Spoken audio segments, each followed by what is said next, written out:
Hey guys, welcome back to my channel. Today we are going to be doing the mid-year book tag, I believe it's called. I've got some questions, I don't know quite how many, but I've got them all written down on my iPad. I'm using the ones that Sarah Curley used in her video, and I believe she used someone else's as well, I'm not too sure. And also, how is it already halfway through the year? The day I'm filming this is the 28th of June. Like, absolutely mental to me that we're like nearly in July. Let me stop rambling and let's get on into this video. So the first question was, what is the best book I've read this first half of the year? And the best book I read, in my opinion, was Just for the Summer by Abby Jimenez. I absolutely loved it. It made me feel all the emotions. I cried, I laughed, I could not put it down. It was just, I love it. Even thinking about it now just brings a bit of a tear to my eye because it just, I really liked it. I highly recommend for anyone who wants a book that they're just gonna absolutely love and just devour. I say Just for the Summer by Abby Jimenez. The next question is, how many books have you read this year so far? And I have read 52 out of my 75 goal that I set myself at the start of the year. So I'm over halfway and I'm doing pretty good on that. I will admit I do also listen to audiobooks and they do count in my opinion. So yeah, but I don't listen to that many audiobooks. It's only when I'm just like driving or something like that I have an audiobook on. But yeah, I just quite like it. It's another way to consume a book, especially if it's a book that I may struggle getting into and reading. So that's how I got through the Cruel Prince trilogy, Folk of Air. That's how I got through it, because I was really struggling to actually physically get into the book, where if I could listen to it whilst I'm driving then it just worked better for me. So yeah, 52 out of 75, I'm doing alright, I think, personally. But yeah, I'm hopefully I will hit the 75 goal. And then the next question is the best sequel or part of a series I read this year, and this has got to go to Iron Flame.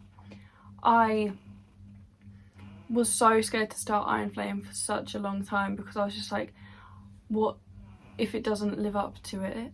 And I've also heard there was loads of people saying it was disappointing and all this stuff, so I was really scared about it.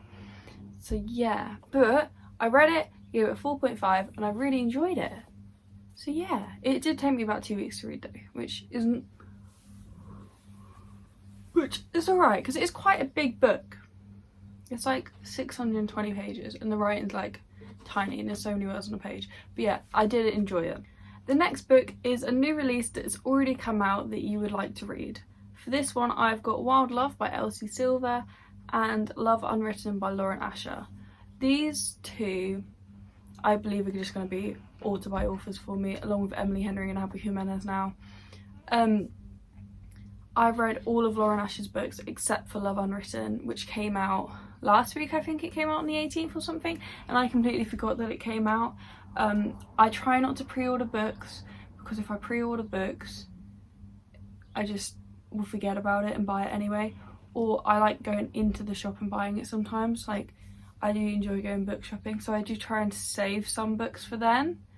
But it is also on Kindle Unlimited, so I probably will read it on Kindle Unlimited before I even own the copy. But I will definitely buy it because I own the copy of all of her other books, so I need that to complete my little Lauren Asher shrine that I have going on at the minute. And Wild Love I do already own, and I'm only just finished the second book in the Chestnut Spring series, so I want to finish that series and then go into Wild Love. So that's another thing that I'd quite like to get to this year. My most anticipated release for the second half of this year, I would have to say, is probably Daydream by Hannah Grace. It is Henry's book. It's the one I'm most excited for. I think it's the one that everyone's most excited for out like her Maple Hills series, I think it is. So yeah, so Daydream has got Henry in it. I think that comes out in August at some point. So yeah, I'm excited for that. That one's going to be a good book. And then also, I did not write this down, but there's another one that I'm really excited for. Last autumn time, I read The Pumpkin Spice Cafe by Laurie Gilmore, and she has got another book coming out in August, at the end of August, that I really want to read, and this is probably one of my most anticipated releases, which is The Cinnamon Bun Bookstore, and they're just cute, easy little romances that are just quite nice to read whilst something else is going on a bit busy in your life and you just want to sit down with your book and not have to worry about stuff. Her books are the type of that. So we've got the Pumpkin Spice Cafe, and then we've got the Cinnamon Bun Bookstore, and then I believe she's got a Christmas book coming out soon as well, which I'm really excited about because I don't love a Christmas book. They're just not my favourite. Characters that I love but just set at Christmas, which I know is a lot to ask for. But like if I could get Willa and Cade,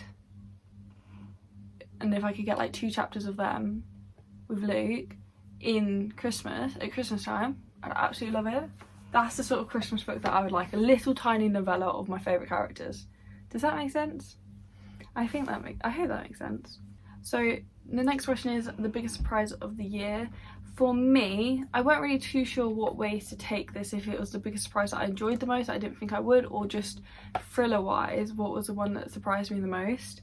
So I'm going to say None of This Is True by Lisa Jewell. I love this. I did listen to this as an audiobook because it's set out like a podcast and an interview and things like that. I thought it'd be quite good to listen to it because that's the sort of vibe that it gives you. Next is my favourite author, and of course I had to write Emily Henry, but I would also go out on a limb and say Abby Jimenez, Lauren Asher and Elsie Silver. I'd say they're currently my top 4 authors that if I see a book by them, I'm just going to buy it. And I would also say that Anna Huang is also up there as well, because of the last 2 books in the Twister series, I loved both of them so much. So yeah, I think they're probably my top 5 at the minute romance authors. Year book tag. I actually really enjoyed filming this. Please like this video if you did enjoy it. Comment down your answers to the questions I've said, or comment down if you disagree with anything, if you agree with anything that I said in this video. We can have a discussion going on different questions and what everyone thinks. And then please make sure that you subscribe as well if you like this sort of content and if you like reading as well as much as I do. I do hope you enjoyed today's video, and I will see you next time. Bye!